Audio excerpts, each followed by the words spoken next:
Praise the Lord.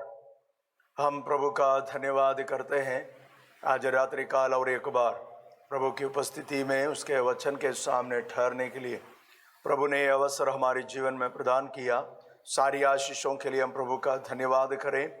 आइए हम प्रार्थना के साथ इस बाइबल स्टडी को आरंभ करें। अपनी आंखों को बंद करें, हृदय को प्रभु के ओर उठाएं और प्रभु से प्रार्थना करें। Hallelujah, hallelujah.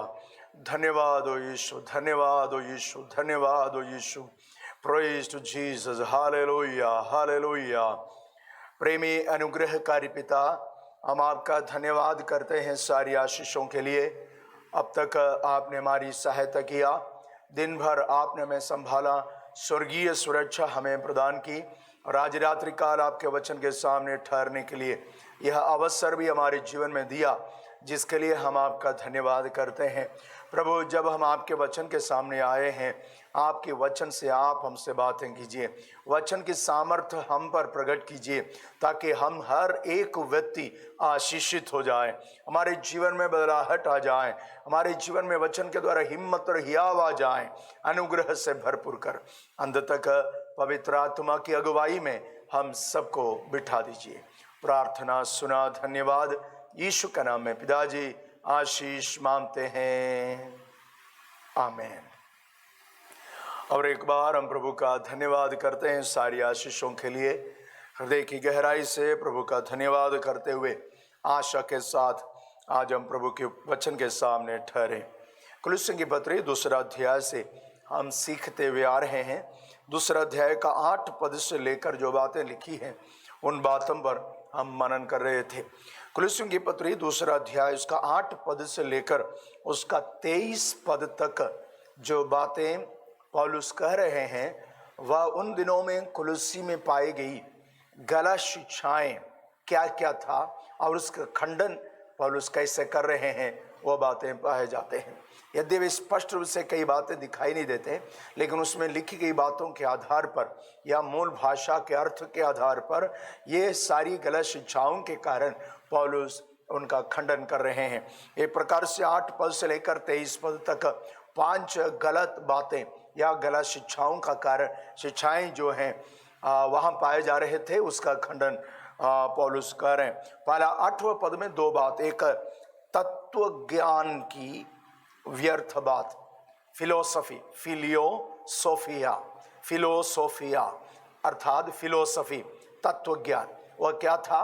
वह यह है यीशु मसीह के द्वारा कही गई बातें पूर्ण नहीं है और एक प्रकार से वो सरल बात है, लेकिन उतनी सरल बातें उद्धार नहीं देगा। और उसके साथ हम तो कुछ गहन बातें, कुछ गहराई की बातें हम जोड़ना चाह रहे हैं, वही आपको जरूरत है, वही उनकी फिलोसफी था। पौलुस उसका खंडन करके उसके विरोध में कह रहे हैं तुम उसके अधीन नहीं होना चाहिए, वो व्यर्थ की धोखे की बातें हैं। और आगे जो मनुष्यों की परंपराओं और संसार की आदि शिक्षा, ये जो कह रहे हैं वह ताराएं और ग्रहों के आधार पर उसका प्रभाव मनुष्य पर पड़ती है और उसको सीखना चाहिए, समझना चाहिए। और ग्रह और ताराएं जो मनुष्य पर प्रभाव डालती है, उसका प्रभाव से बचने के लिए क्या तरीका है वो हम तुमको बताएंगे। उसको सीखो, समझो और उसके अनुसार जो करना है करो। यही था दूसरी शिक्षा। और तीसरी शिक्षा, खतना कराना चाहिए। यहूदियों को परमेश्वर जो नियम दिए थे, वह नियम, एक व्यक्ति अन्य जाति यीशु मसीह पर विश्वास करके उद्धार पाया है, उनको उन बातों को भी पूरा करना पड़ेगा। यही उनका तीसरी गलत शिक्षा था। 5वां उसका 18वां पद में पाया जाता है स्वर्गदूतों की आराधना। वह कह रहे आराधना के योग्य केवल प्रभु यीशु ही नहीं है, स्वर्गदूत भी आराधना के योग्य है, इसलिए उनकी भी आराधना करना चाहिए। और 5वां, यहूदियों के बीच में पाई जाने वाली पर्व और दिन जो देखते थे उसको मनाना चाहिए या मानना चाहिए। ये बातें गलत शिक्षा वाले कलीसिया में घुसाना चाहा पौलुस इन 5 बातों का खंडन कर रहे हैं। पिछले दिनों में हमने उन दो बातों पर मनन किए थे जो 8 और 9 और 10 पदों में पाए जा रहे थे।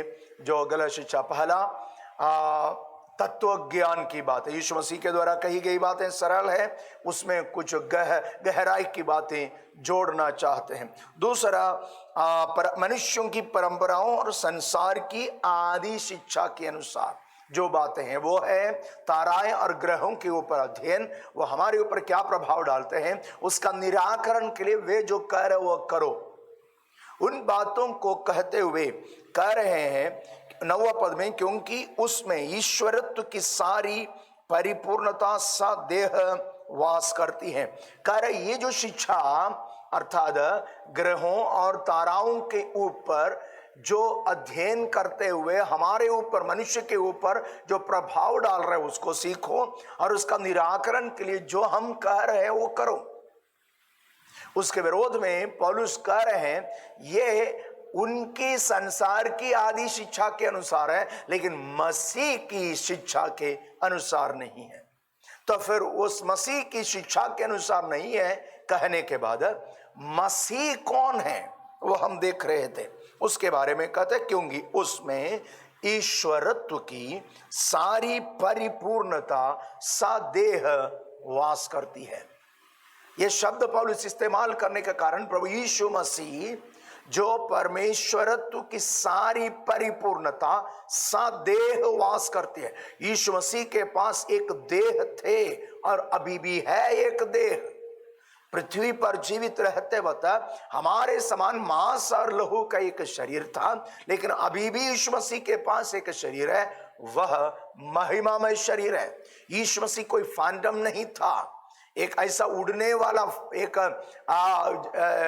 मनुष्य ना रहने वाला व्यक्ति नहीं थे, बल्कि वह एक व्यक्ति था जिसके पास एक शरीर था।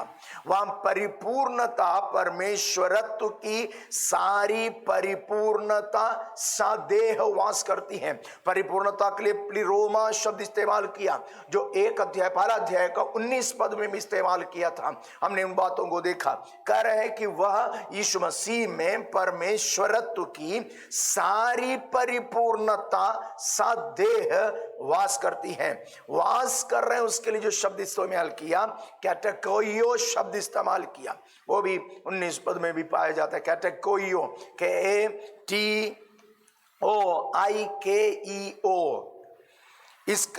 इसका अर्थ वास करना, वह एक स्थायी रूप में रहने का जगह, स्थायी रूप में, अर्थात प्रभु यीशु मसीह में जो ईश्वरत्व है वो हमेशा का है,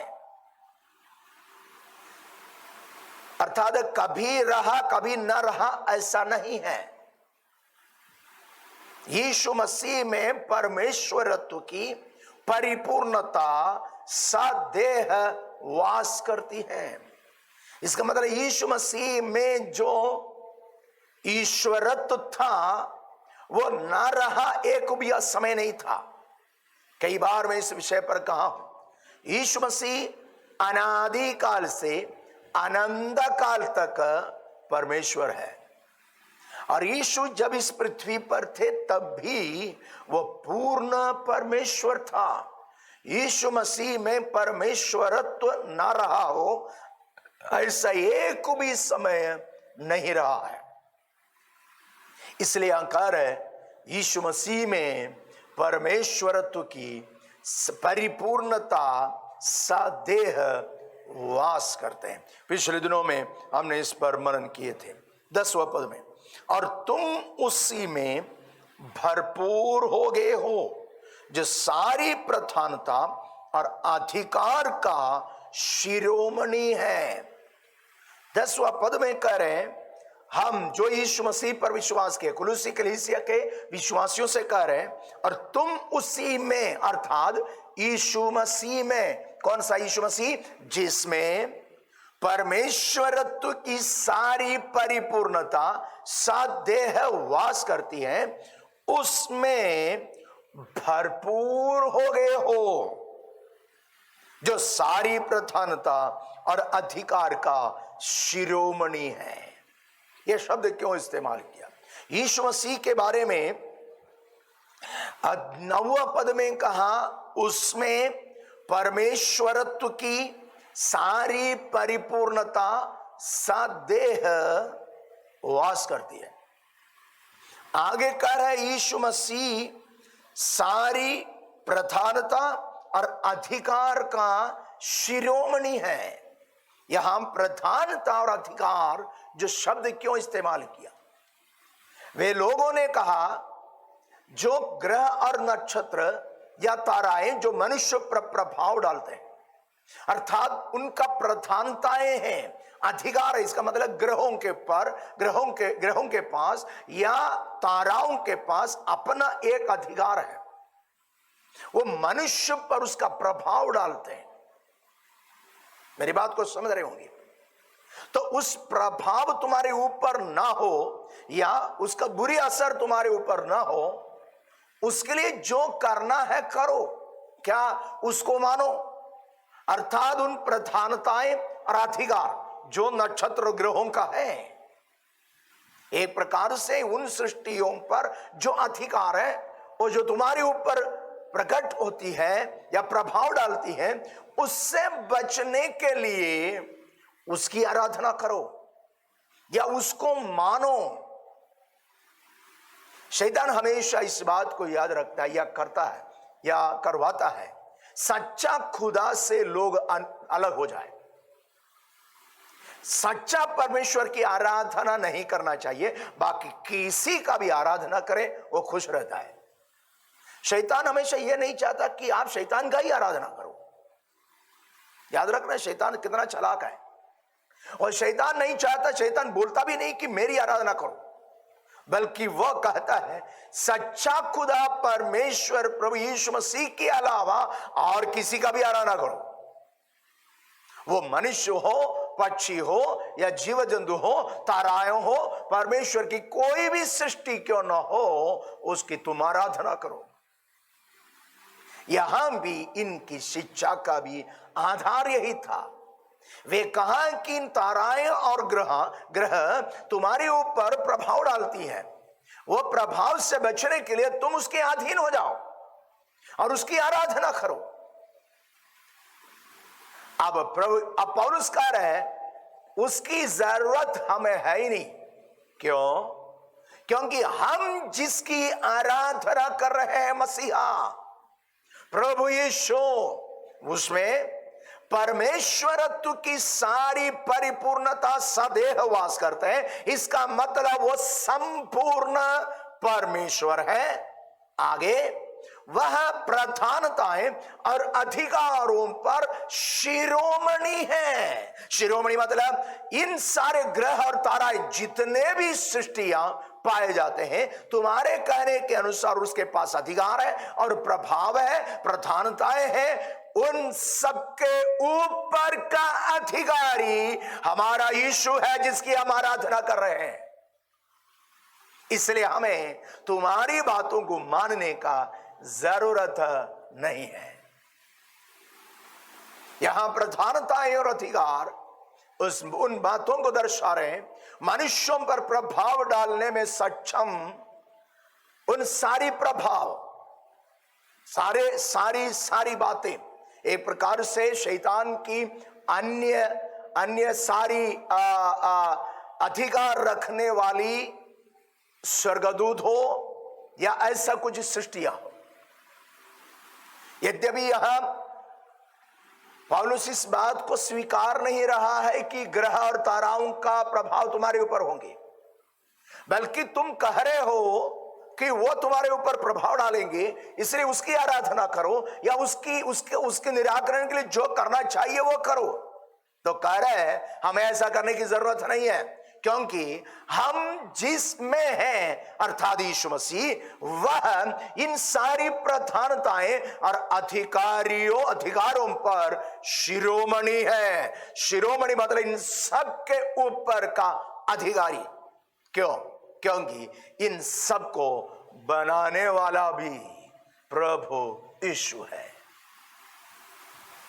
ब्रह्मांड में जो कुछ पाए जाते हैं, इन सब का सृष्टिकर्ता प्रभु यीशु है। इसलिए पहला अध्याय में हमने इस बातों को देखा, उसके द्वारा उसी के लिए सब कुछ बनाई गई।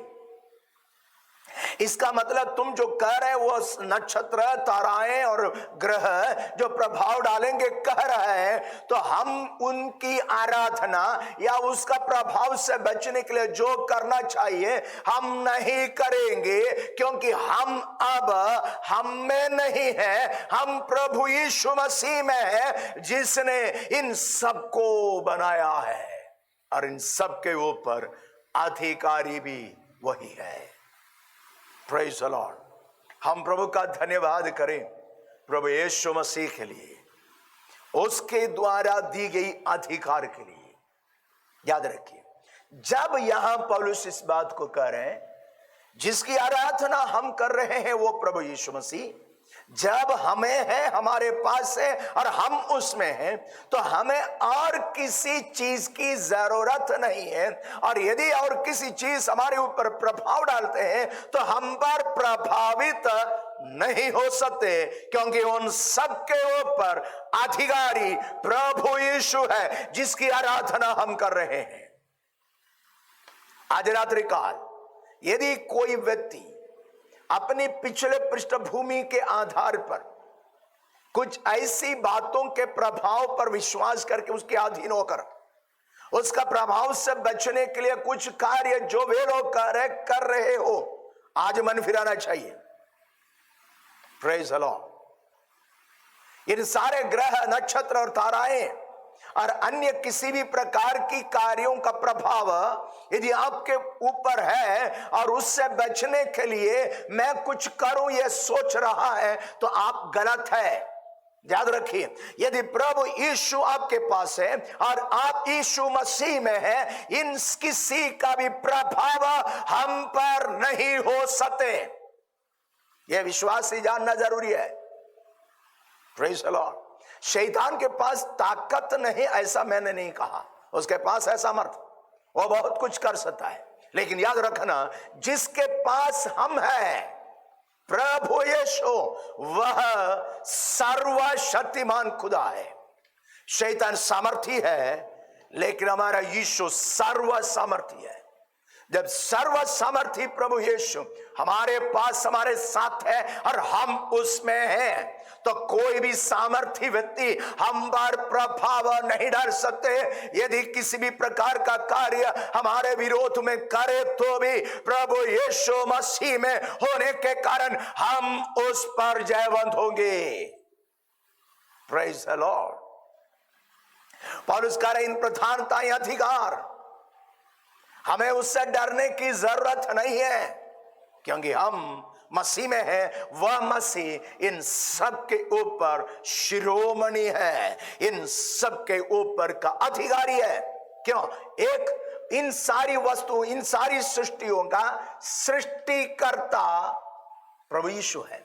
स्वर्गदूत भी क्यों ना हो, इन प्रधानता और अधिकार, यदि कोई स्वर्गदूत भी क्यों ना हो, उन स्वर्गदूतों को भी बनाने वाला यही प्रभु यीशु है। उतना ही नहीं, आज भी उस पर नियंत्रण, उसके ऊपर अधिकार प्रभु यीशु का है। जब सारे ब्रह्मांड में पाई जाने वाली सारी सृष्टियां, सारे अधिकारों और सारी प्रधानताओं पर अधिकार रखने वाला शिरोमणि प्रभु यीशु मसीह में हम हैं, तो हम भी अधिकार रखने वाले हैं। हेलो, यदि यीशु के पास इन सब के ऊपर अधिकार है, तो याद रखिए हमारे पास भी वही अधिकार है। कैसे मालूम? मत्ती सुसमाचार 28 अध्याय उसका 18वां पद से लेकर यीशु मसीह अपने चेलों से जो बातें कह रहे हैं वो पाए जाते हैं। अर्थात प्रभु यीशु मसीह मरे हुए में से जी उठने के बाद अपने चेलों से जो कह रहे हैं, वो मत्ती रचित सुसमाचार 28 अध्याय उसका 18वां पद से लिखा है। यीशु ने उनके पास आकर कहा, स्वर्ग और पृथ्वी का सारा अधिकार मुझे दिया गया है, इसलिए तुम जाओ, सब जातियों के लोगों को चेला बनाओ और उन्हें पिता और पुत्र और पवित्र आत्मा के नाम से बपतिस्मा दो। आगे लिखा है, और उन्हें सब बातें जो मैंने तुम्हें आज्ञा दी मानना सिखाओ, और देखो मैं जगत के अंत तक सदा तुम्हारे संग हूं। यीशु मसीह कौन है? वह सारी प्रधानताएं और अधिकारों पर शिरोमणि है, सबका सृष्टिकर्ता के रूप में और सारी सृष्टियों पर नियंत्रण रखने वाले के रूप में वह शिरोमणि है। और वह यीशु अधिकार जो रखता है, उसने वह अधिकार हमें दिया है। वही बात यहां का यीशु कर है, स्वर्ग और पृथ्वी का सारा अधिकार मुझे दिया है, इसलिए तुम जाओ। अधिकार किसको मिला? यीशु मसीह को। और जाने के लिए कहता किसको? हमको। अर्थ क्या है? यीशु का कहने का अर्थ यही है, सारा अधिकार मेरा पास है, वह अधिकार मैं तुमको देता हूं। अब तुम जा, सुसमाचार सुनाओ, चेला बनाओ और उन्हें पिता पुत्र पवित्र आत्मा के नाम से बपतिस्मा दो, और जो आज्ञा है मैंने तुमको सिखाया वो दूसरों को सिखाओ। और वायदा भी दे रहा है, जगत के अंत तक सदा मैं तुम्हारे संग हूं। इससे बढ़कर क्या चाहिए? हेलो, आज रात्रि काल यदि कोई है जो जीवन की परिस्थितियों के कारण या आपके ऊपर प्रभाव डालने वाली कुछ बातों के कारण आप चिंतित हो, आज रात आपकी सारी चिंता दूर हो जाए, क्योंकि इन सारी सृष्टियों को बनाने वाला सृष्टिकर्ता हमारा प्रभु यीशु है, और हम उसमें हैं, उस यीशु मसीह में है जिस पर इन सब के ऊपर नियंत्रण है। उतना ही नहीं, उसने जो अधिकार प्राप्त किया वह अधिकार आपको और मुझको दिया है। इसका मतलब हम भी अधिकारी हैं। किस पर? इन सब के ऊपर। अंधकार की किसी भी ताकत क्यों न हो, उन सारी ताकतों पर अधिकार यीशु हमको दिया है। अब जरूरत है केवल उन अधिकारों को इस्तेमाल करने का है। ध्यान से सुने, यीशु ने जो अधिकार पाया है, जो अधिकार रखते हैं, उसको इस्तेमाल किया और करते आया, कर रहे हैं। इन सारी प्रधानताएं और अधिकारों पर वो शिरोमणि है, तो सबके ऊपर अपना अधिकार वो जताता रह रहा है। वो चाह रहा है उनके द्वारा हमें दिए गए अधिकार को भी हम इस्तेमाल करें। यीशु इसलिए कहा, तुम बीमारों पर हाथ रखेंगे वे चंगे हो जाएंगे, दुष्ट आत्माएं तुम्हारे द्वारा निकाले जाएंगे, आश्चर्य कर्म तुम्हारे द्वारा होंगे, तुम्हारे विरोध में कोई काम करे तो वो सफल नहीं होंगे, नाशक वस्तु पी जाए तो भी कोई हानि नहीं होगा, सांप और बिच्छुओं को रौंदने का अधिकार दिया है। क्या है ये सारी दुष्ट शक्तियों का प्रभाव है। इन सबको रौंदने का अधिकार प्रभु यीशु हमें दिया है। तो इन दिनों में हम उन अधिकारों को इस्तेमाल करने वाले हो जाएं। Praise the Lord. कई बार हम परमेश्वर से बढ़कर शैतान से डरने वाले बन जाते हैं। कारण यही है कि हम अपना अधिकार नहीं समझ पा रहे हैं। याद रखिए, हम साधारण नहीं है। एक व्यक्ति जो यीशु मसीह पर विश्वास करके मसीह में पाए जा रहे हैं, वो एक साधारण व्यक्ति नहीं है, वह एक सामर्थी व्यक्ति है। कारण यीशु ने उन्हें अधिकार दिया है। जब यीशु हमें अधिकार दिया है, यह हमारा कर्तव्य है कि हम उसको इस्तेमाल करें। कई बार ये अधिकार प्राप्त करने के बावजूद हम उसको इस्तेमाल नहीं कर रहे। यद्यपि कई बार दिखता है हमारा विरोधी हमसे सामर्थी है। याद रखना, ताकत से बढ़कर है अधिकार। आपके पास जो सामर्थ है, ताकत है, उससे बढ़कर है अधिकार। उसके अधिकतर मैं उदाहरण देता हूं। ट्रैफिक पुलिस वालों को देखा ना, ट्रैफिक पुलिस वाले चौराहे पर खड़े रहता है, बड़ी बड़ी ट्रक और कार जब आते हैं, यह पुलिस वाला ऐसा हाथ दिखाता है, गाड़ी रुक जाता है। ताकत किसमें है? यह ट्रक में है या पुलिस वाले के पास है? ट्रक में है।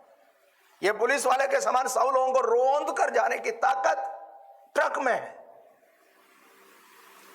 यदि ट्रक उसके सामने आ जाए, उसको अपने हाथ से वो रोक नहीं सकते।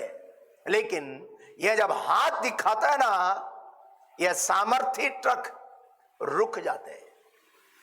क्यों रुकता है? उसके पास यह ट्रक की अपेक्षा सामर्थ्य ताकत कम है, लेकिन उसके पास एक अधिकार है। सरकार के द्वारा उनको दिया गया एक अधिकार। जब वो पुलिस वाला, ट्रैफिक पुलिस वाला बना है, तब सरकार उनको अधिकार दिया है कि तू हाथ दिखाएगा, ट्रक रुक जाएगा। कितना भी बड़ी गाड़ी क्यों ना हो, तुम्हारे हाथ दिखाने से रुकेगा। क्यों रुकता है? ये पुलिस वाले का सामर्थ्य के कारण नहीं, बल्कि उसको दिए गए अधिकार के कारण है। यही बात आज रात हम भी जानना है। कई बार हम जब शैतान से अपना तुलना करें, उसकी कामों के कारण जो सामर्थ्य दिखाई दे रहे हैं, उसके सामने हमारा तुलना करें, तो हो सकते हम निर्बल दिखाई देते हो, हमारे पास उतना सामर्थ्य दिखाई नहीं दे रहा है। लेकिन याद रखना, सामर्थ्य से बढ़कर है अधिकार।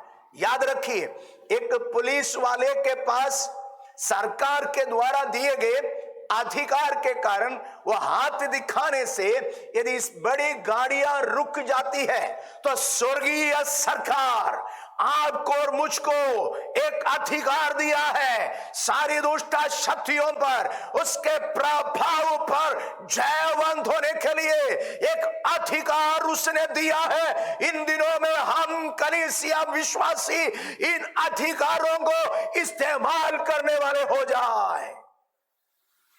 Praise the Lord। एक प्रकार से हम सबके सब ट्रैफिक पुलिस वाला बनना चाहिए। Praise the Lord। अपने को दिए गए अधिकार को इस्तेमाल करने वाले बन जाए। यदि आज तक अब शैतान से, उसके कार्यों से, उसके द्वारा की गई काम जो आपके विरोध में हुई है, उसके कारण प्रभावित होकर डरते हुए, कांपते हुए, थरथराते हुए पाए जाते हो, तो आज रात आपका हालात बदल जाए, आपका विचार बदल जाए, आपका कार्य बदल जाए। ताकत कम है तो भी स्वर्ग का परमेश्वर उससे बढ़कर अधिकार आपको और मुझको दिया है। सारी दुष्ट शक्तियों को रोंदने का, उस पर जयवंत होने का अधिकार उसने दिया है। आज रात हम विश्वासी अपने अधिकार को इस्तेमाल करने वाले हो जाए। Praise the Lord. आज से लेकर शैतान से डरना नहीं, उसके ओर से की जाने वाले किसी कार्य से भी नहीं डरना चाहिए, वो किसी भी प्रकार का क्यों ना हो। Praise the Lord. रात को आपको सताने के लिए आने वाला शैतान क्यों ना हो। कई लोग कहते मेरा गला दबाता है, छाती पर बैठ जाता है। अधिकार प्रभु आपको दिया है। शैतान यह काम कर सकता है, लेकिन आपको और मुझको दिए गए अधिकार का इस्तेमाल कर। क्या है? यीशु मसीह के नाम से जा, ये कहने से उसको जाना ही पड़ेगा, क्योंकि आपके पास स्वर्ग का परमेश्वर अधिकार दिया है। इन दिनों में हम इस अधिकार को इस्तेमाल करने वाले हो जाएं। प्रभु से हमारी प्रार्थना भी यही हो, हमारी जीवन की शैली बदल जाए। हम शैतान उसके प्रभाव पर जो भयभीत होकर रह रहा है, वो मेरे ऊपर, मेरे परिवार पर, मेरे बच्चों पर, मेरे अन्य लोगों पर काम कर रहे हैं, वो प्रभाव डाल रहे हैं। इसके कारण आप डरते हुए रहने के लिए नहीं, बल्कि परमेश्वर के द्वारा दी गई अधिकारों को इस्तेमाल करके उस पर जयवंत होने वाला हो जाए।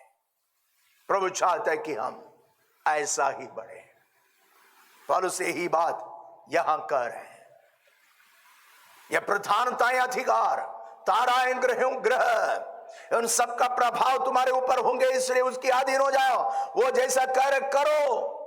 पौलुस का जरूरत नहीं है हमें क्योंकि हम जिसकी आराधना करते हैं और जिसमें हम पाए जा रहे हैं वह इन सारी ग्रहों का, ताराओं का सृष्टि करता है, उसके ऊपर शिरोमणि है, उस पर अधिकार रखने वाला है। जब वो यीशु मेरा है और मैं यीशु मसीह में हूं, उन सारी ताराएं, उसका ग्रहों का प्रभाव मेरे ऊपर हो ही नहीं सकता, क्योंकि मैं उस यीशु में हूं जो इन सब के ऊपर शिरोमणि है, अधिकार रखते हैं। Praise the Lord. आज रात्रि काल हम अपनी सामर्थ को जाने, हमें दिए गए अधिकार को जाने और इसको इस्तेमाल करने वाले भी हो जाएं। 11वां पद, कुलस्सियों की पत्री 2 अध्याय 11वां पद, उसी में तुम्हारा ऐसा खतना हुआ है जो हाथ से नहीं होता, अर्थात मसीह का खतना, जिससे शारीरिक देह उतार दी जाती है। तीसरा गलत शिक्षा जो कलीसिया में वे लोग घुसाना चाहा वह यह था, यीशु मसीह उद्धार करता, यीशु मसीह पर विश्वास करो, लेकिन केवल उन पर विश्वास ही आपको उद्धार नहीं देंगे। तो फिर मूसा के द्वारा दिए गए व्यवस्था में लिखी गई बातों को, जो कर्म मार्ग है, उसको भी करना है। मुख्य रूप में वे खतने का काम को करने के लिए प्रेरित किया। यहूदी धर्म में यहूदियों को परमेश्वर जो नियम दिया था, उन बातों को करने के लिए अन्य जाति से प्रभु में आए हुए लोगों को वे लोग प्रेरित कर रहे हैं। यह बात जानना, उन दिनों में जो कुलुस्सी और आसपास के जगहों में पाई जाने वाली जो गलत शिक्षा, आरंभ में ही मैंने कहा, तत्व ज्ञान और यहूदी धर्म, इन सब का एक मिश्रण, मसीहियत और यहूदी धर्म और फिलोसफी, तत्व ज्ञान, इन सब का एक मिश्रण था। वो यह सबसे बड़ा खतरा है, मैं कई बार कहा, जिसमें वचन भी रखा है उसके साथ और भी कुछ कुछ जोड़ता है। हमको लगेगा वचन तो है, नहीं है वो आपको बहकाने के लिए शैतान की तरीका है। यहां भी वही हुई है, तत्व ज्ञान और मसीह का भी इंकार नहीं कर रहे हैं, और आगे कह रहे हैं खतना भी करना चाहिए। खतना अन्य जाति पृष्ठभूमि से प्रभु में आए हुए लोगों को वे लोग प्रेरित कर रहे हैं कि तुम्हें खतना करना चाहिए, खतना कराना चाहिए।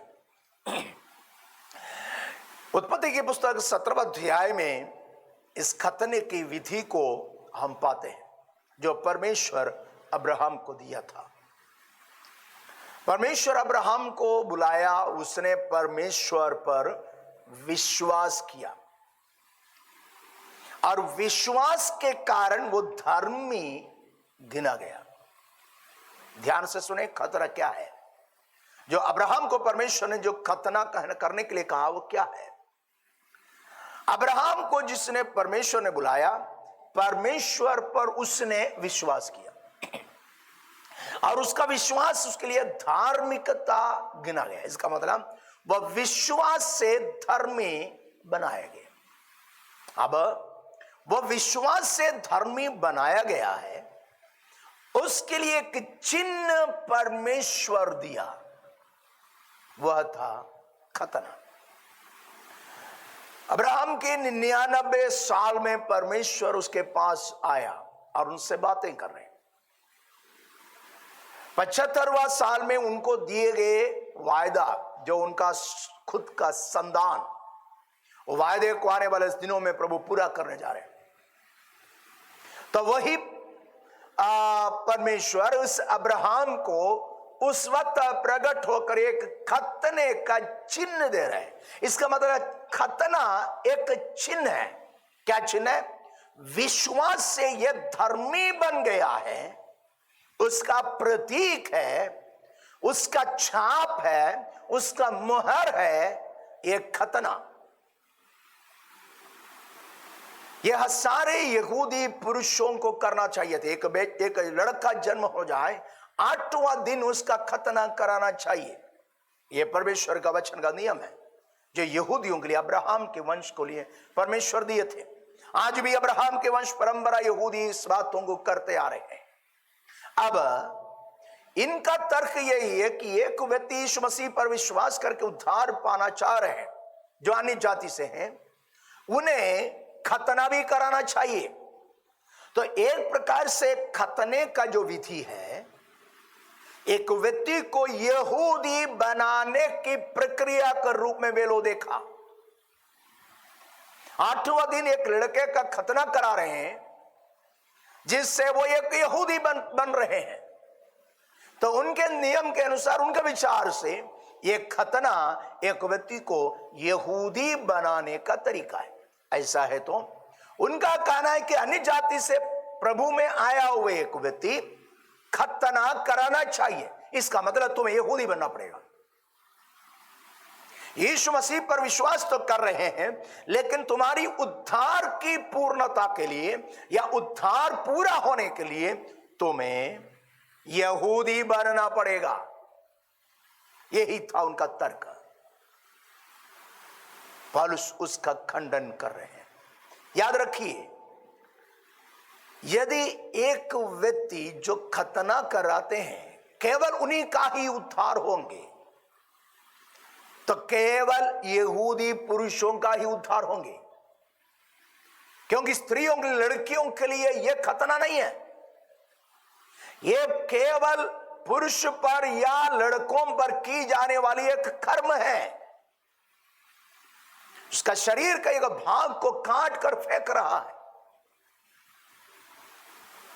इसका मतलब उसका उद्देश्य शुद्धिकरण है। शुद्धिकरण, खतने का शब्दार्थ जो वचन में पाए जा रहे या दिए गए, उसका अर्थ ही है शुद्धिकरण। क्योंकि खतने का शब्द आगे जाकर यिर्मयाह और अन्य भविष्यद्वक्ताओं ने कहा, तुम्हारा हृदय का खतना हो जाए। एक जगह पर एक भविष्यता, तुम्हारी मुंह का, तुम्हारा जुबान का खतना हो जाए, जीभ का खतना हो जाए।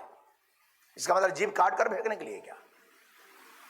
तुम्हारा दिल का, हृदय का खतना मतलब हृदय काट कर फेंकने के क्या? नहीं है। उसमें शुद्धिकरण, हृदय का खतना मतलब हृदय से अशुद्धता दूर करें, अनुचित बातें दूर करें। तुम्हारा मुंह की खतना, जुबान की खतना वो यह है कि तुम्हारे मुंह से अनुचित शब्द ना निकले। इसका मतलब खतने का अर्थ शुद्धिकरण है। परमेश्वर चाहते कि मनुष्य हमेशा शुद्ध और पवित्र है। इसलिए वचन में लिखा है, वह जैसा पवित्र तुम भी पवित्र बनो। परमेश्वर स्वयं कहता है, मैं पवित्र इसलिए तुम भी पवित्र बनो। तो खतना हमेशा शुद्धिकरण को दर्शा रहे हैं। यदि इन लोगों के कहने के अनुसार यदि किसी को उद्धार की पूर्णता को प्राप्त करना है तो खतना कराना है, तो केवल पुरुष ही बचेगा, क्योंकि खतना स्त्रियों में नहीं होती। इसका मतलब कोई स्त्री कभी स्वर्ग नहीं जा सकता है। हेलो, यह बात हमें जानना चाहिए। खतने का अर्थ क्या है? अब्राहम को परमेश्वर यह नियम क्यों दिया? इसलिए दिया कि उसने जो विश्वास किया और विश्वास से धर्मी बनाए गए, उस पर परमेश्वर का छाप है, चिन्ह है वो। अर्थात ये परमेश्वर पर विश्वास करके धर्मी बनकर परमेश्वर के द्वारा शुद्ध किए गए हैं, उसका चिन्ह। Praise the Lord. विश्वास के द्वारा प्राप्त की गई धार्मिकता पर परमेश्वर का मोहर या चिन्ह खतना। ऐसा है तो यीशु मसीह पर विश्वास करके उद्धार पाया हुआ हर व्यक्ति परमेश्वर की ओर से चिन्हित है कि यह शुद्ध और पवित्र है। कैसे?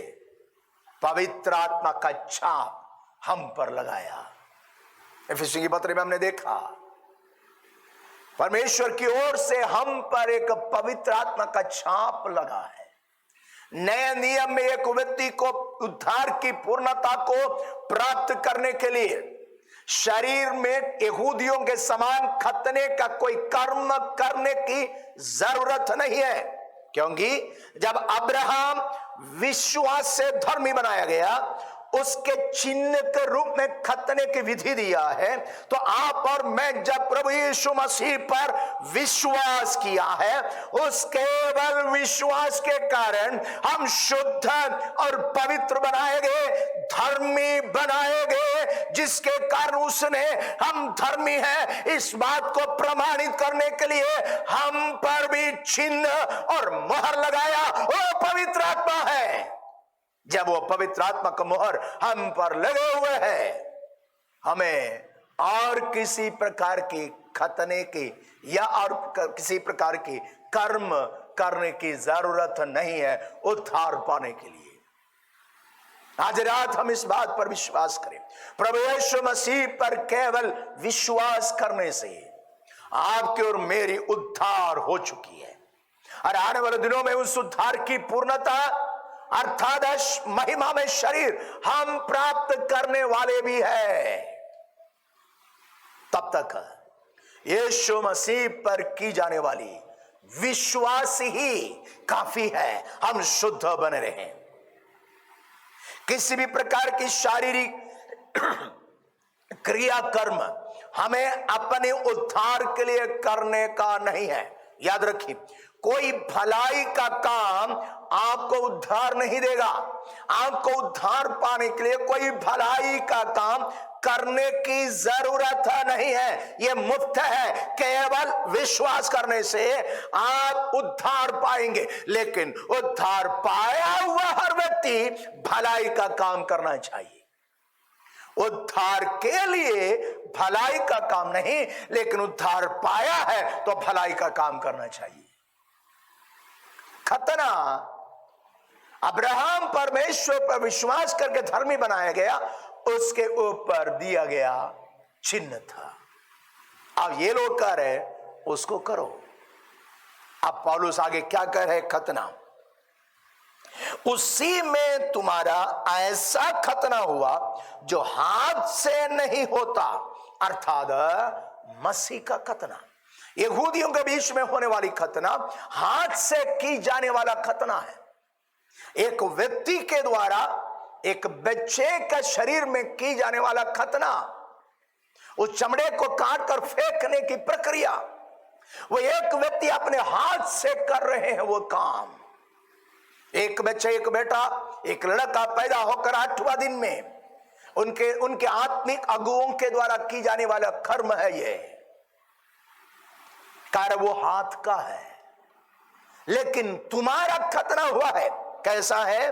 कहते हैं उसी में तुम्हारा ऐसा खतना हुआ जो हाथ से नहीं होता, अर्थात मसीह का खतना, जिससे शारीरिक देह उतार दी जाती है।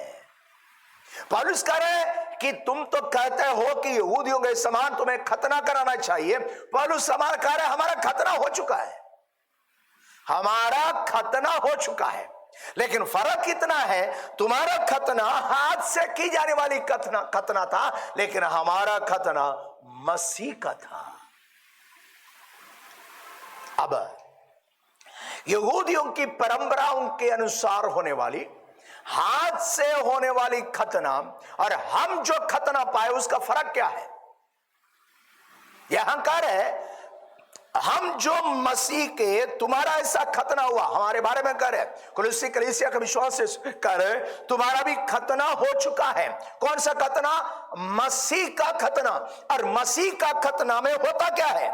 जिससे शारीरिक देह उतार दी जाती है। यहूदियों के बीच में हाथ से होने वाली उस खतने की विशेषता, शरीर का एक भाग का छोटा सा चमड़ा निकाल कर काट कर फेंक देते हैं। वो काट कर फेंकने के संबंध में क्या कहें?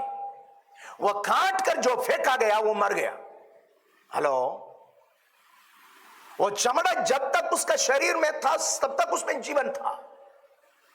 शुद्धिकरण की प्रक्रिया के रूप में जब उसको काट कर फेंक दिया, जो फेंका गया है वो मर गया।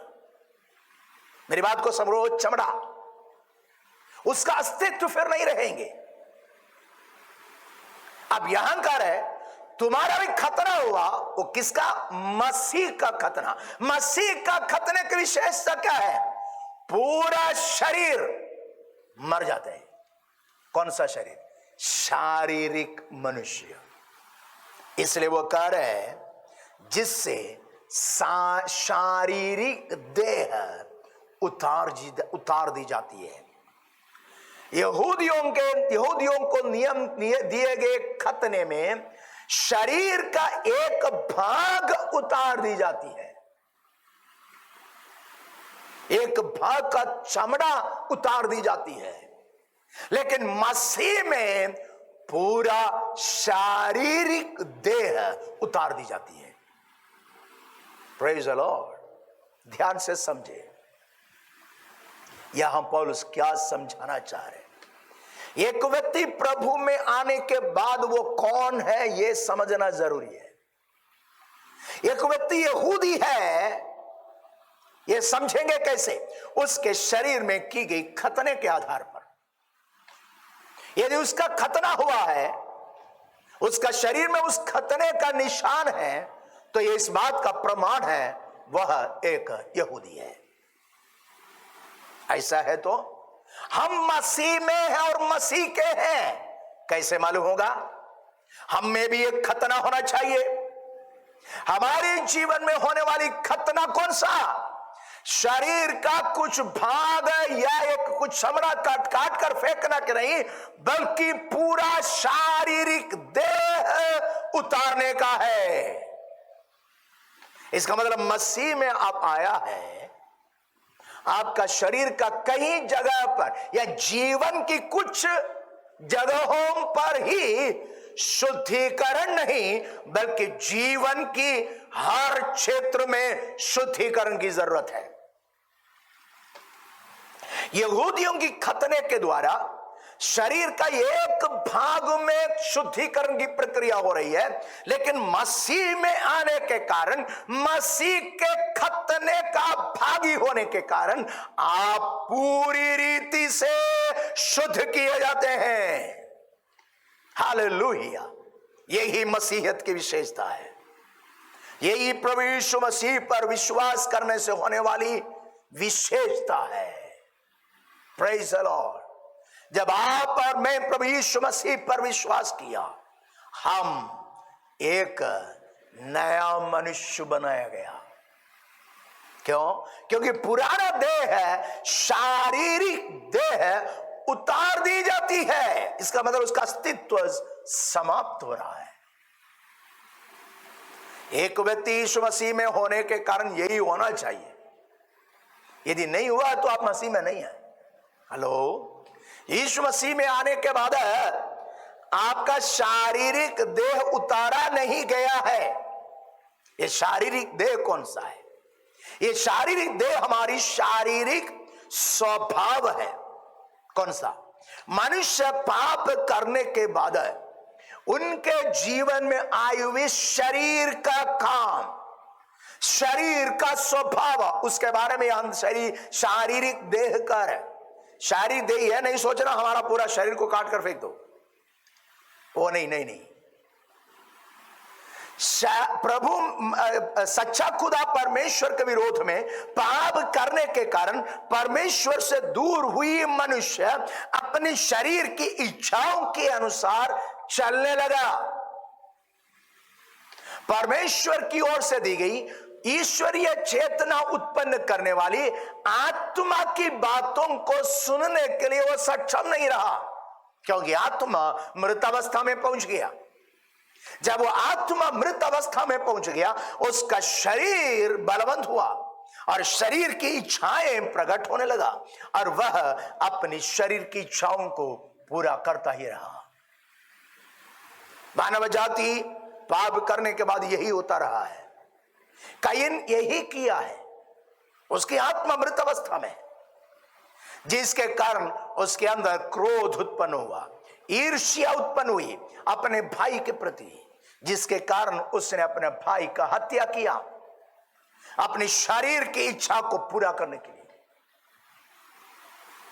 लेकिन जब एक व्यक्ति प्रभु यीशु मसीह में विश्वास करके उद्धार पाते हैं, तब वह अपना शारीरिक देह उतारते हैं और एक नया मनुष्य बन जाते हैं, जिसके कारण 2 कुरिन्थियों 5:17 में लिखा है, यदि कोई मसीह में है तो वह नई सृष्टि, पुरानी बातें बीत गई, देखो सब नया हो गया।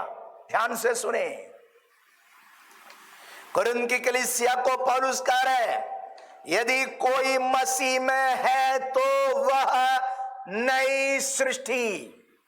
नई सृष्टि मतलब नए रूप में उसका सृष्टि किया गया, नए रूप में सृष्टि किया गया। Praise the Lord. क्यों? क्योंकि पुराना मनुष्यत्व, वो शारीरिक देह उतार दिया गया, खत्म। जब वो खत्म हो गया, दूसरा तो जरूरी है, एक नया जरूरी है। जब आप और मैं यीशु मसीह पर विश्वास किया, उसने हम में एक सृष्टि का काम किया, एक सृष्टि का काम। हमारा शारीरिक देह उतार दिया गया और हमें एक आत्मिक देह दिया गया। ध्यान से सुने, कौन सा? हमारी आत्मा पाप के कारण, पाप करने के कारण मृत अवस्था में पाए जाते थे। प्रभु यीशु मसीह पर विश्वास करने के कारण वो मरा हुआ आत्मिकता जीवित हो गया, वो आत्मा जीवित हो गया। मेरा शारीरिक देह उतार दिया गया, वो मारा गया और मैं आत्मा में जीवित हो गया। Praise the Lord. यही है नया मनुष्य। यदि आप मसीह में आया है, आप नया सृष्टि है। नया सृष्टि काम भी नया करेगा। Praise the Lord. नया सृष्टि का काम भी नया है। यहां इसलिए लिखा है, शारीरिक देह उतार दी जाती है। इसका मतलब शारीरिक देह खत्म। मैंने कहा, जब यहूदी एक लड़के के ऊपर, 8 दिन का एक बच्चे के ऊपर, लड़के के ऊपर खतने का काम करता है, वो काट कर, चमड़ा काट कर फेंक देता है, तो चमड़ा मर जाता है। लेकिन मसीह में जब आते हैं, हमारा पूरा शारीरिक देह उतार दी जाती है। इसका मतलब वो मर जाता है। मर रहा तो जिंदा रहने के लिए कुछ तो चाहिए। वो कौन है? हमारा आत्मिक देह। आत्मा में हम जिलाए जाते हैं, इसलिए हम नया सृष्टि है और काम भी नया होना चाहिए।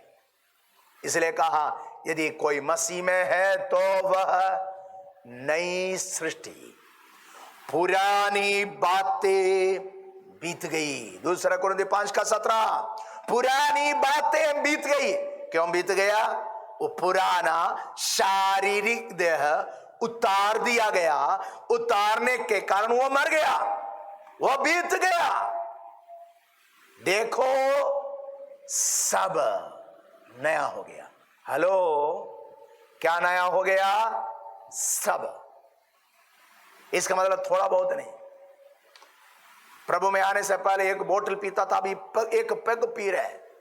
पहले 10 बीड़ी पीता था, अभी 1 बीड़ी पी रहे। पहले दिन भर गाली देती थी, अभी कभी कभी गाली दे रहे। नहीं नहीं नहीं, ये शारीरिक देह है, उतार दिया गया, वो खत्म, समाप्त। अब नया सृष्टि है, तो काम भी नया होना चाहिए। देखो सब नया। मसीह में आने के बाद मसीह का खतना प्राप्त करने के कारण, शारीरिक देह उतार दिए जाने के कारण अब आपका और मेरा सारा काम नया होना चाहिए। Praise the Lord. आज रात्रि प्रभु चाहते हैं कि हम हर एक व्यक्ति अपने जीवन में उस नएपन को प्रकट करने वाले हो जाए, उस नएपन के लिए अपने आप को समर्पित करने वाले हो जाए। Praise the Lord. यदि हम उसके लिए तैयार हैं, स्वर्ग का परमेश्वर आपको और मुझको जरूर इस्तेमाल करेगा। पौलुस कुलुस्सी कलीसिया के विश्वासियों से कह रहे, तुम्हारे पास गलत शिक्षा वाले आकर कह रहे हैं यहूदियों की परंपरा के अनुसार शरीर में हाथ से किए जाने वाली खतना कराना चाहिए। पौलुस कहता उसकी जरूरत तो तुमको है नहीं, क्योंकि तुम शरीर से की जाने वाली खतना नहीं, मसीह का खतना पाया है। मसीह का खतने की विशेषता शरीर का एक भाग को अलग करने का नहीं, पूरी शारीरिक देह को उतारने का, अलग करने का है। यह प्रक्रिया हम में हुई है, इसलिए हमें यहूदियों के अनुसार खतना कराने की जरूरत नहीं है। 12वां पद, और उसी के साथ बपतिस्मा में गाड़े गए और उसी में परमेश्वर की सामर्थ्य पर विश्वास करके उसने उसको मरे हुओं में से जिलाया, उसके साथ जी भी उठे। ध्यान से सुने, 12वां पद में वो कहते हैं और उसी के साथ, किसके साथ? मसीह के साथ। ऊपर कहा मसीह का खतना, और मसीह का खतने में हुआ क्या है? तुम्हारी शारीरिक देह उतार दिया गया, शारीरिक देह उतार दिया गया, और उसी के साथ अर्थात मसीह के साथ बपतिस्मा में गाड़े गए। हेलो, बपतिस्मा के बारे में कह रहे, वहां गाड़ा जाना है, गाड़ा जाना। किसको गाड़ रहे? ऊपर बोला ना, शारीरिक देह उतार दिया गया, तो शारीरिक देह मर गया। जब यहूदी खतना कराते हैं, जो शरीर से अलग किया, उतार दिया, वो मर गया। यहां कह रहे हमारी शारीरिक देह उतार दिया गया, अर्थात शारीरिक देह मर गया। मर गया तो गाड़ना चाहिए, मर गया तो गाड़ना चाहिए। वह गाड़ने की प्रक्रिया है बपतिस्मा। रोम की पत्री 6वां अध्याय उसका 3 पद से लेकर प्रेरित है पौलुस इसको विस्तृत रूप में बपतिस्मा का अर्थ को समझा रहे हैं। रोमी की पत्री 6 अध्याय उसका 3 पद से लेकर पौलुस इसके बारे में कह रहे हैं। रोमन्स चैप्टर 6 वर्स फ्रॉम 3 वालिका है, क्या तुम नहीं जानते कि हम सब जिन्होंने मसीह यीशु का बपतिस्मा लिया, उसकी मृत्यु का बपतिस्मा लिया, अतः उस मृत्यु का बपतिस्मा पाने से हम उसके साथ गाड़े गए, ताकि जैसे मसीह पिता की महिमा के द्वारा मरे हुओं में से जिलाया गया, वैसा हम भी नए जीवन की सी चाल चले। हम पौलुस बपतिस्मा का अर्थ कह रहे हैं क्योंकि हम जितनों ने मसीह यीशु का बपतिस्मा लिया, उसकी मृत्यु का बपतिस्मा लिया, और उसकी मृत्यु का बपतिस्मा पाने से हम उसके साथ गाड़े गए। इसका मतलब बपतिस्मा गाड़ा जाना है, बपतिस्मा अंतिम संस्कार है, बपतिस्मा फ्यूनरल सर्विस है। किसका? 6वां पद में 6 का 6 में लिखा है, हम जानते हैं कि हमारा पुराना मनुष्यत्व उसके साथ अर्थात यीशु मसीह के साथ क्रूस पर चढ़ाया गया। हेलो, बपतिस्मा क्या है? एक व्यक्ति यीशु मसीह पर विश्वास करने से उसका पुराना मनुष्यत्व यीशु मसीह के साथ क्रूस पर चढ़ाए जाते हैं। यीशु मसीह को क्रूस पर चढ़ाया तो क्या हुआ? यीशु मसीह मर गया। यीशु मसीह मर गया तो क्या किया? यीशु मसीह को गाड़ दिया। वैसा ही जब आप और मैं यीशु मसीह पर विश्वास किया, हमारा पुराना मनुष्यत्व यीशु मसीह के साथ क्रूस पर चढ़ाया गया। तो क्रूस पर चढ़ाया गया तो पुराना मनुष्यत्व मर गया। मर गया तो गाड़ना चाहिए। किसको? पुराना मनुष्यत्व को, जो यीशु पर विश्वास करने से मर चुका है। गाड़ेंगे कैसे? वही है बपतिस्मा। पानी में जब एक व्यक्ति डूबते हैं, तब यीशु मसीह पर विश्वास करने से मरा हुआ उसका पुराना मनुष्यत्व, कुलुस्सी की पत्र में जो कह रहे शारीरिक देह जो उतार दी जाती है, अर्थात पुराना मनुष्यत्व शारीरिक देह, उसको पानी में गाड़ते हैं। इसका मतलब विश्वासी 2 बार गाड़े जाते हैं। 2 बार गाड़े जाते हैं। 2 बार जन्म भी लेता है, 2 बार गाड़े भी जाते हैं।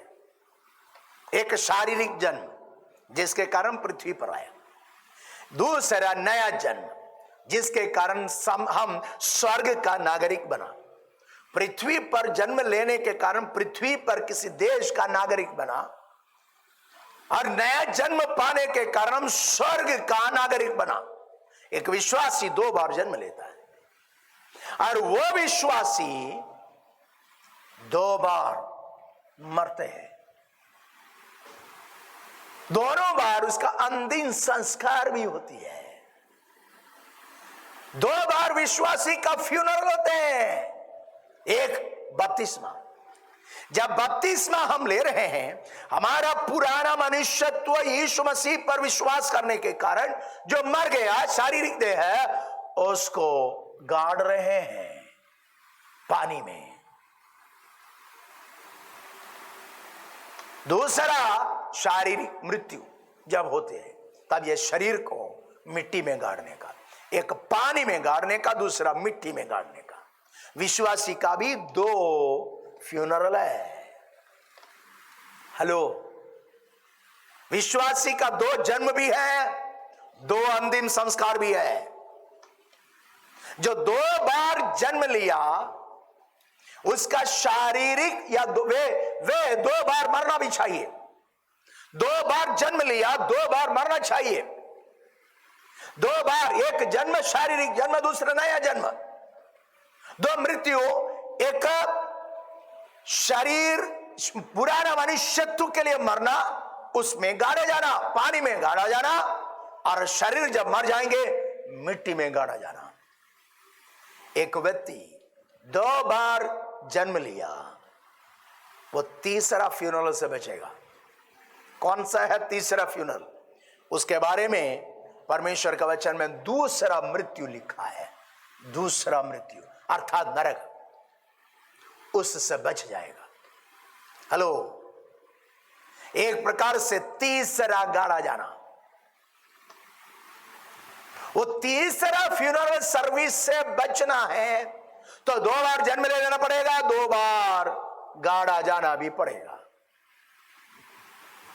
यदि एक ही बार जन्म लिया है तो पक्का तुमको वो दूसरा मृत्यु जो नरक का है उसको लेना पड़ेगा। Praise the Lord. एक प्रकार से 2 अंतिम संस्कार हर एक को है। 2 अंतिम संस्कार, एक विश्वासी के लिए होने वाली 2 अंतिम संस्कार। एक बपतिस्मा में पुराने मनुष्यत्व को अंतिम संस्कार दे रहे हैं, गाड़े जा रहे हैं, और एक दिन ये शरीर को भी गाड़ेंगे। ये शरीर ये मिट्टी का है, मिट्टी में मिल जाएंगे। लेकिन जिसने पानी में बपतिस्मा लेकर, उद्धार पाने के बाद पानी में बपतिस्मा लेकर अपना पुराना मनुष्यत्व को नहीं गाड़ा है, वह दूसरा मृत्यु का अधीन होकर हमेशा के लिए दफनाया जाएगा। कहां? नरक में, बाहर नहीं आएगा, जिंदा तो रहेंगे वहां, वो भी याद रखना। Praise the Lord. ऐसा है तो एक प्रकार से हर मनुष्य के लिए दो फ्यूनरल सर्विस है, विश्वासी के लिए बपतिस्मा और शारीरिक मृत्यु, अविश्वासी के लिए शारीरिक मृत्यु और अनंत काल का नरक। Praise the Lord. यदि शारीरिक मृत्यु के बाद अनंत काल का नरक से बचना है, वह फ्यूनरल से बचना है, वह अंतिम संस्कार से बचना है, जीवित रहते वक्त यीशु मसीह पर विश्वास करके पाप की क्षमा, आत्मा की मुक्ति को प्राप्त करो और पानी में जो अंतिम संस्कार है पुराना मनुष्यत्व का, वो शारीरिक देह का, उसको ले ले बपतिस्मा के द्वारा। Praise the Lord. हम प्रभु का धन्यवाद करें, उसने अनुग्रह दिया कि हम वह सच्चा खुदा यीशु को पहचान सका, और यीशु पर विश्वास करने के कारण हमारा पुराना मनुष्यत्व यीशु मसीह के साथ क्रूस पर चढ़ाया गया। इसका मतलब वो मर गया, वह शारीरिक देह मर चुका है। बपतिस्मा में उसको गाड़ रहे हैं। बपतिस्मा के लिए मूल भाषा में यूनानी शब्द में बैप्टिज़ो शब्द इस्तेमाल किया। बैप्टिज़ो का अर्थ है डूबना या डुबाना। इसका मतलब बपतिस्मा पानी में डूब कर लेना चाहिए। हेलो, बाकी सारे बपतिस्मा वचन के अनुसार नहीं है। परमेश्वर के वचन के अनुसार पाए जाने वाली बपतिस्मा पानी में डूब कर है। छिड़काव बपतिस्मा, और कई लोग कुछ झंडा खड़ा करते हैं, उसके नीचे से जाने के लिए कहते हैं तुम्हारा बपतिस्मा हो गया। यह सब परमेश्वर के वचन का विरोध का है। बाइबल में पाई जाने वाली बपतिस्मा पानी में डूबकर है। क्यों? क्योंकि यह अंतिम संस्कार है। अंतिम संस्कार एक व्यक्ति मरने के बाद करता क्या है? हेलो, 6 फीट लंबा, 4 फीट गहरा, 2 फीट चौड़ा गड्ढा खोदेगा, उसके नीचे रखेंगे, उसके ऊपर मिट्टी डालेगा। इसका मतलब उसके चारों तरफ मिट्टी है। यही है गाड़ा जाना। गाड़ा जाने की प्रक्रिया, चारों तरफ मिट्टी है। बपतिस्मा भी गाड़ा जाना है। इसका मतलब जब आप बपतिस्मा लेते हैं, चारों तरफ पानी। वो कब होगा? जब आप डूबेगा तब। इसलिए बपतिस्मा अंतिम संस्कार है। और उसी के साथ बपतिस्मा में गाड़े गए, और उसी में परमेश्वर की सामर्थ्य पर विश्वास करके जिसने उसको मरे हुओं में से जिलाया, उसके साथ जी भी उठे। यदि मसीह यीशु के साथ गाड़े गए, यीशु मसीह के साथ यदि गाड़े गए, तो जरूर यीशु मसीह के साथ जिलाए भी गए हैं। याद रखना, मारा जाना, गाड़ा जाना और जिलाया जाना तीनों मसीह के साथ है।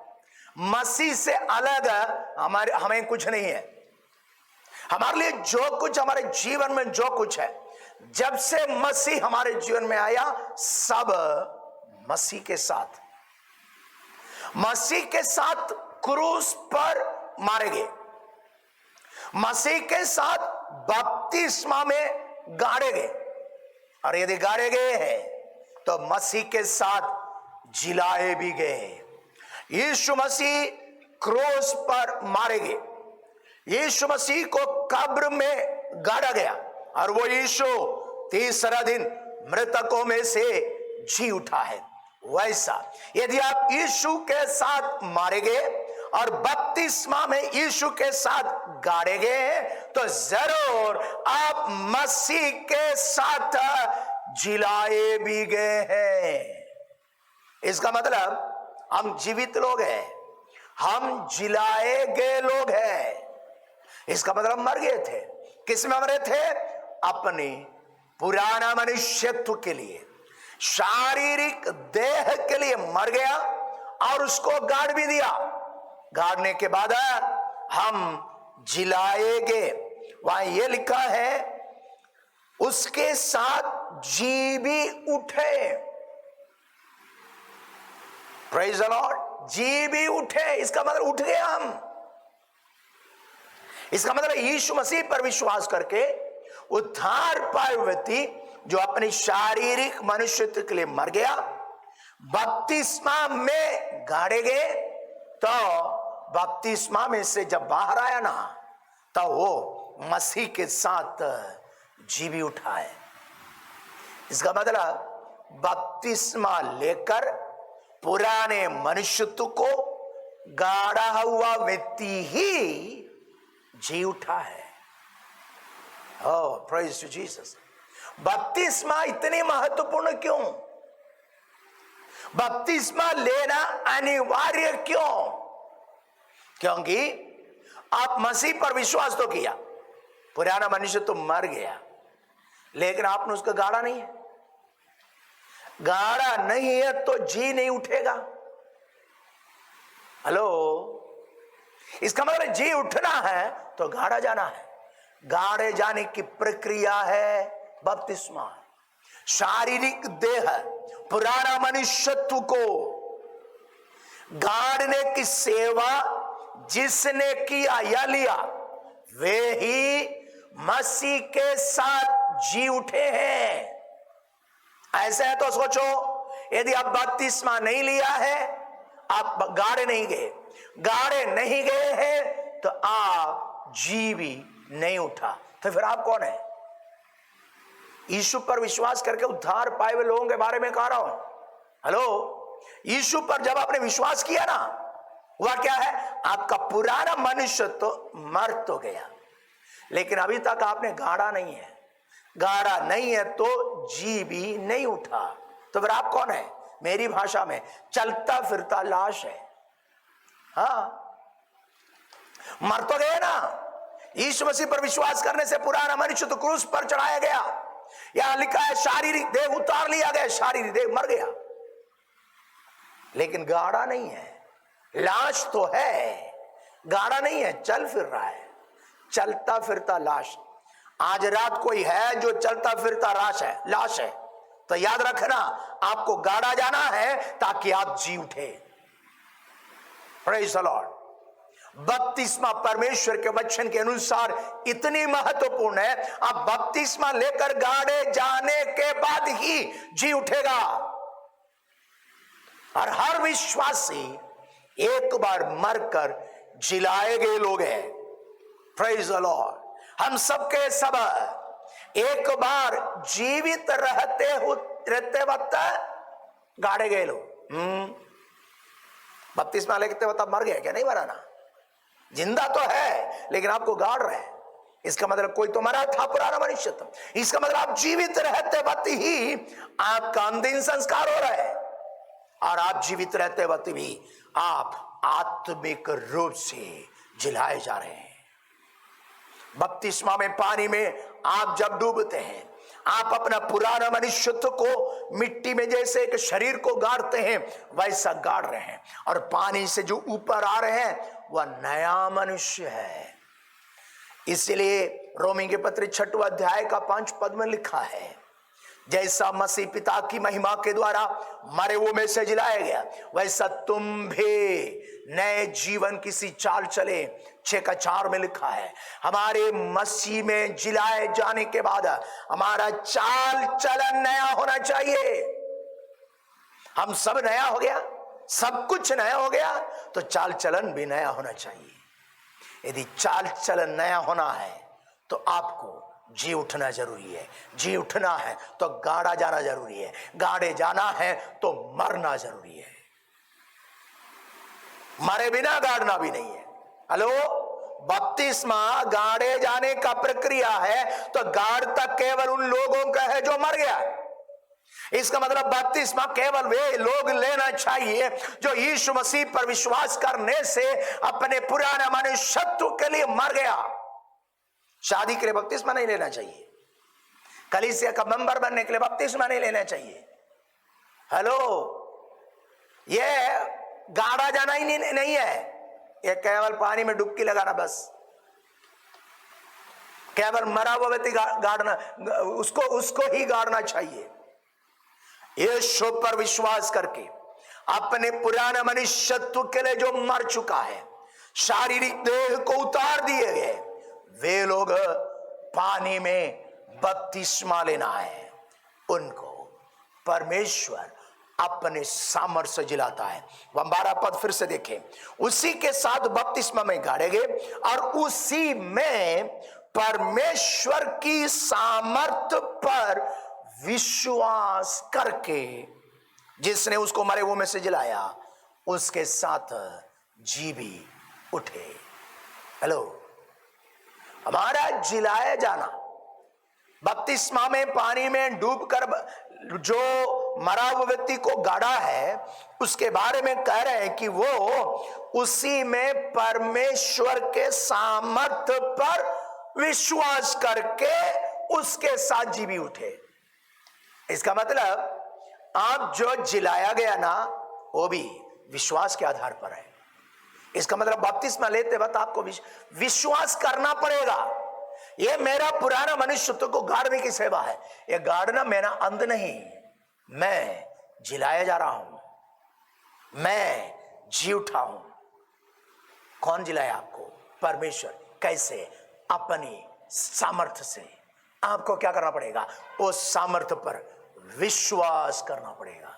हेलो, मसीही जीवन का आधार उस पर की जाने वाली विश्वास है।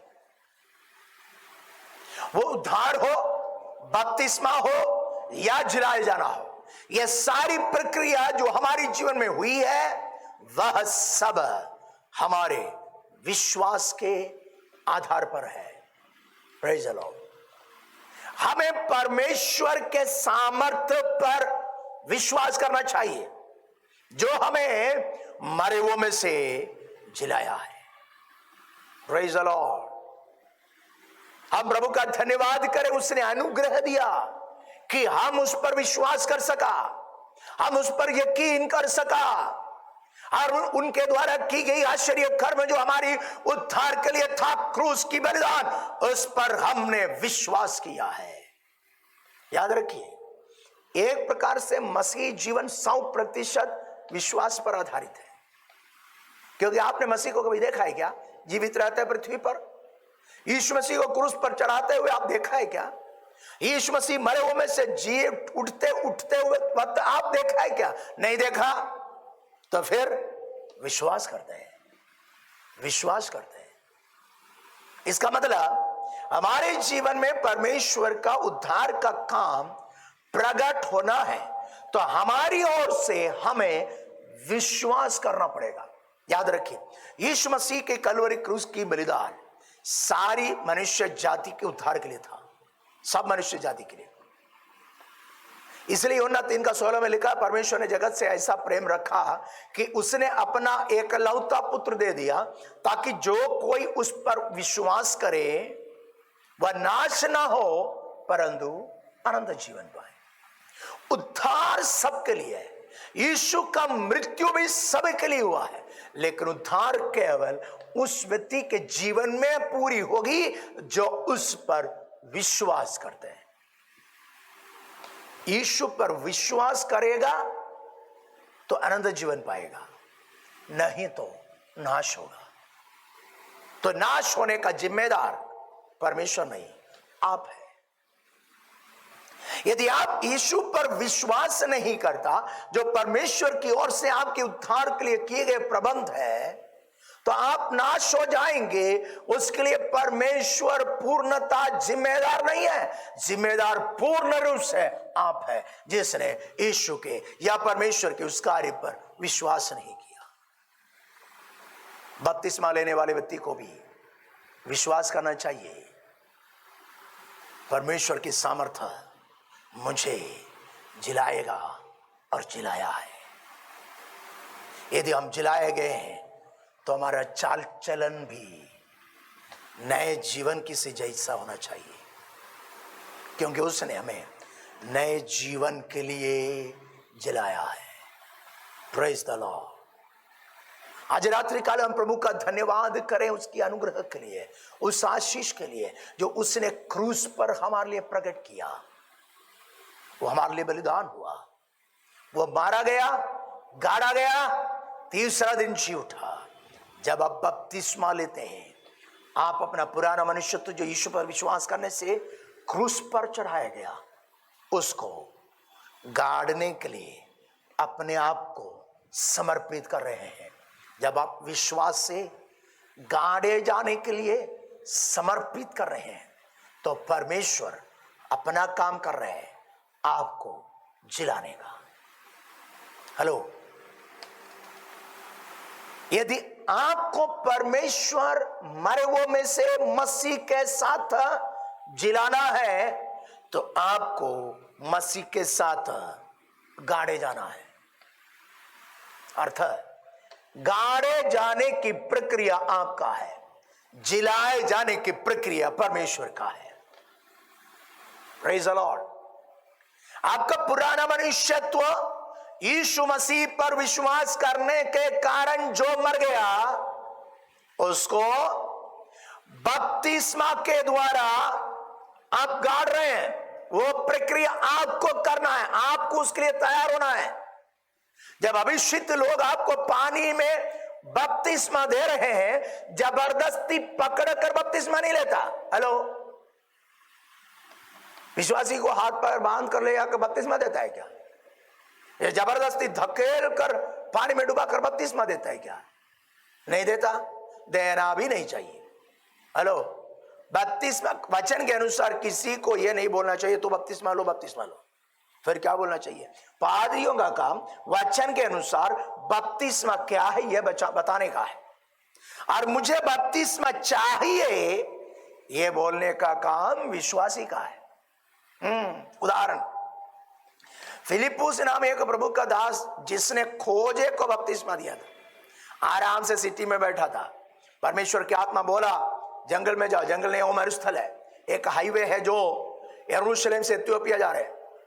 उस रथ में, वहां एक रथ आया, रथ में इथियोपिया के एक मंत्री बैठा था, खोजा, वहां के खजांची था। वो यशायाह नबी की पुस्तक 53 अध्याय पढ़ रहा था, जिसमें एक मेमने के बारे में लिखा है, वध किए जाने वाला मेमना। समझ में नहीं आ रहा था। आखिर में बातचीत करके ये फिलिप्पुस रथ में बैठकर वचन समझाया। ये रथ जाते जा रहे हैं, एक जगह पर पहुंचा तो ये मंत्री बोल रहा है, देख पानी है, बपतिस्मा लेने में क्या रोक? इसका मतलब बपतिस्मा चाहिए करके बोला कौन है? मंत्री। पादरी बोला क्या है? बपतिस्मा के बारे में। यह भी याद रखना, यह पादरी पहली बार मंत्री से मिल रहा है, यह आदमी से पहली बार मिल रहा है, पहले कभी मुलाकात नहीं हुआ। यशायाह नबी 53 अध्याय में जो मेमना वध किए जा रहे हैं वो मसीहा है, उसके बारे में समझा रहे हैं। समझाते वक्त ये मंत्री बोल रहे, देख पानी है, बपतिस्मा लेने में क्या रोक? इसका मतलब ये फिलिप्पुस प्रभु का दास समझाते वक्त जरूर बपतिस्मा के बारे में भी बोला। कब? पहली बार एक व्यक्ति से मुलाकात कर रहे हैं, पहली बार सुसमाचार सुना रहे हैं, उसी वक्त उसने पानी में जो बपतिस्मा लेते हैं उसके बारे में बताया। इसका अर्थ क्या है मालूम? सुसमाचार में बपतिस्मा भी है, सुसमाचार में बपतिस्मा भी है। पूरी नई नियम में इसका सारा प्रमाण पाए जाते हैं, सारे प्रमाण। जब पतरस प्रचार किया पेंतिकुस्त के दिन में, उद्धार पाया, आगे लिखा है प्रेरितों का काम 2:41 में, उसी दिन 3000 लगभग बपतिस्मा लेकर उनमें मिल गया। कब? उस दिन वचन सुना, उस दिन मन फिराया, उस दिन पाप की क्षमा प्राप्त किया, उसी दिन बपतिस्मा लिया। पौलुस और सीलास बंदीगृह में था, वो जेलर उद्धार पाने के लिए हम क्या करें पूछा तो बोला यीशु मसीह पर विश्वास कर तू और तेरा घराना उद्धार पाएंगे। लिखा है रात को उसी घड़ी वह उन्हें अपना घर लेकर गया और घराना समेत बपतिस्मा लिया। कब? रात को। कब? रात को उद्धार पाया। रात को वचन सुना, रात को उद्धार पाया, रात को ही बपतिस्मा लिया। फिलिप्पुस खोजे को बपतिस्मा दिया। कौन सा खोजा? जिसने कहा मुझे बपतिस्मा चाहिए। इसका मतलब पादरियों का काम जबरदस्ती किसी को पकड़कर डुबाने का नहीं है, वो बपतिस्मा नहीं होता। बपतिस्मा लेना है, बपतिस्मा मुझे चाहिए, यह कहने का काम विश्वासी का है जो उद्धार पाया, जिसको यकीन है मुझे गाड़ा जाना है। मैं तो मर तो गया हूं लेकिन बपतिस्मा नहीं लिया तो नहीं गाड़ा गया, गाड़े जाना है। वो क्यों बपतिस्मा लेते हैं? बपतिस्मा लेते वक्त उन्हें यह भी विश्वास होना चाहिए परमेश्वर अपनी सामर्थ से मुझे मसीह के साथ जिलाया भी है। Praise the Lord.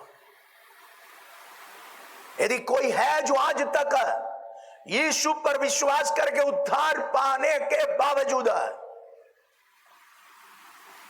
बपतिस्मा लेकर अपने पुराने मनुष्यत्व को, शारीरिक देह को गाड़ा नहीं, तो याद रखना आप जिलाए भी नहीं गए। यदि ऐसा कोई है तो आज रात अपने आप को समर्पित करना चाहिए वचन के अनुसार की जाने वाली बपतिस्मा के लिए, क्योंकि यह बपतिस्मा आपको मरे हुओं में से जिलाएगा, आपको एक नया जीवन देगा, आपका चाल चलन भी नया होगा। यह बपतिस्मा जिनका मसीह के साथ खतना हुआ है उनका है। गलत शिक्षा के हवाले क्या बोल रहा है? यहूदी धर्म के अनुसार जो खतना शरीर में होता है वो ले लो। पौलुस कह रहा है तुम तो शरीर का एक अंग का एक भाग का खतने के बारे में कहते हो, हम पूरा पूरा खतने किए हुए लोग हैं। मसीह का खतना, मसीह की खतने की विशेषता यही है, शरीर का एक भाग नहीं, पूरी शरीर, पूरा पुराना मनुष्यत्व, पूरा शारीरिक देह मर जाते हैं और वो अलग किए जाते हैं। Praise the Lord. और वो जब मर गया है बपतिस्मा के द्वारा उसको गाड़ा है और बपतिस्मा के साथ उसको गाड़े हैं, तो वह परमेश्वर अपनी सामर्थ से हमें जिलाया भी है। हर विश्वास इस बात को याद रखना, मैं मरे हुओं में से जिलाया हुआ व्यक्ति हूं।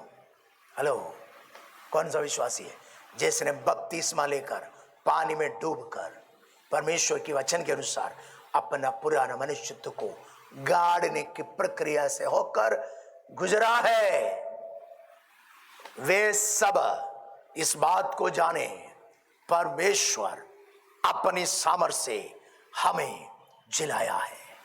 याद रखिए, हम मसीह के साथ क्रूस पर चढ़ाया गया, मसीह के साथ गाड़े गए और मसीह के साथ जिलाए गए।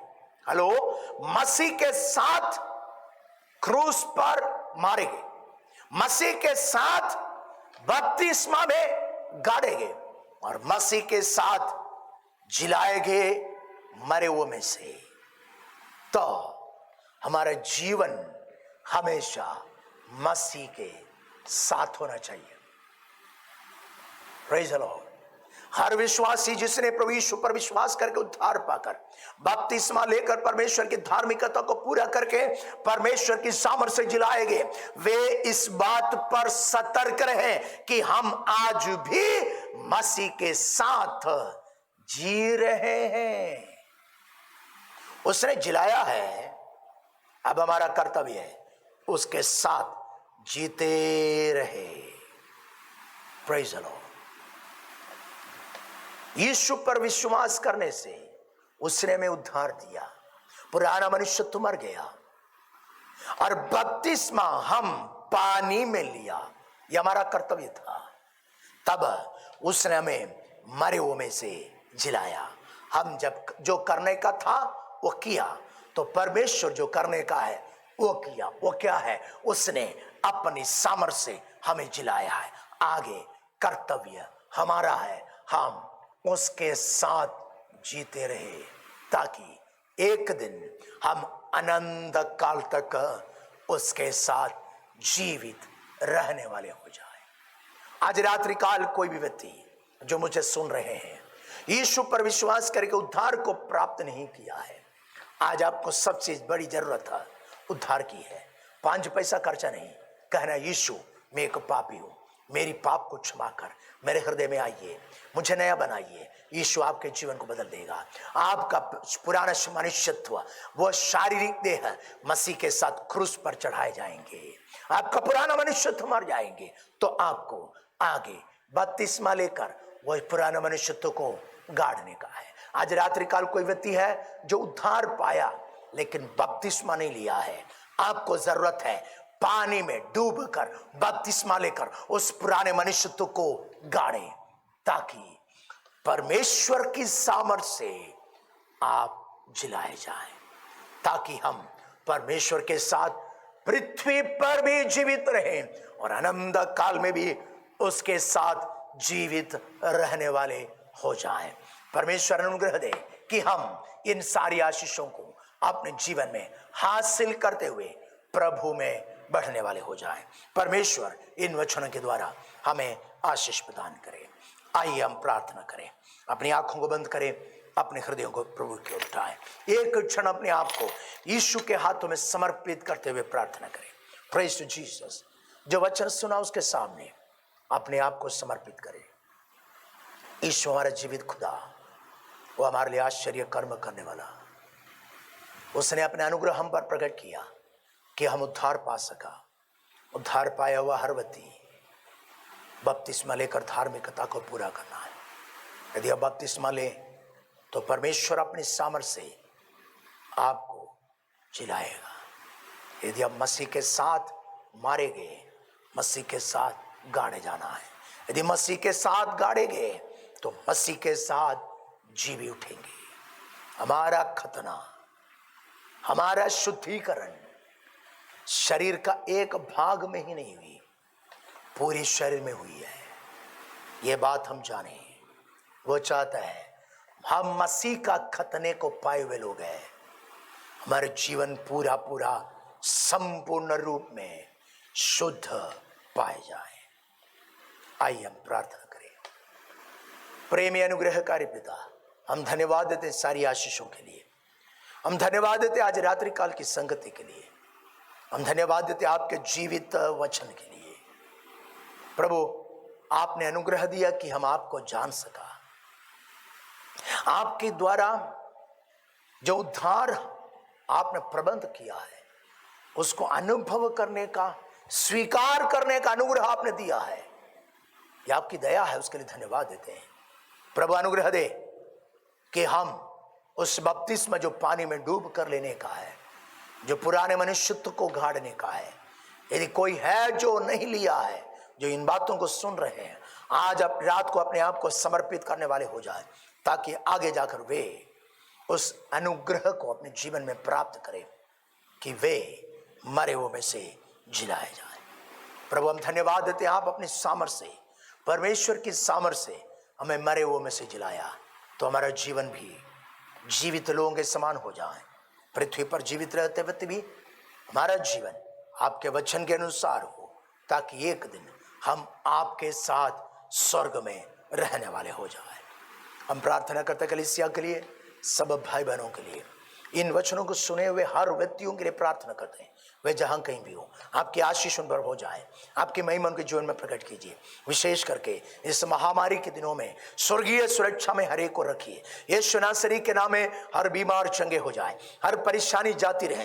यीशु के नाम में हर व्यक्ति आशीषित हो जाए और आपकी महिमा का कारण ठहरने के लिए सहायता कर। रात के बाकी समय हमारे संग्रह कर, सहायता कर। यीशु के नाम में पिताजी आशीष मांगते हैं, आमीन। अब हमारा पिता परमेश्वर का प्रेम, प्रभु यीशु मसीह का अनुग्रह और पवित्र आत्मा की संगति और सहभागिता हम सबों के साथ, सब पवित्र लोगों के साथ हमेशा होती रहे। आमीन। बोलिए प्रभु यीशु मसीह की जय। हम प्रभु का धन्यवाद करते हैं आज रात्रि काल की संगति के लिए। यदि प्रभु की इच्छा है और प्रभु के आने में देर है तो रविवार सुबह 10 बजे फिर से आराधना के रूप में हम एकत्रित होंगे। तब तक स्वर्ग का परमेश्वर अपनी सुरक्षा में हम सबको बनाए रखें। सबको जय मसीह की। आमीन।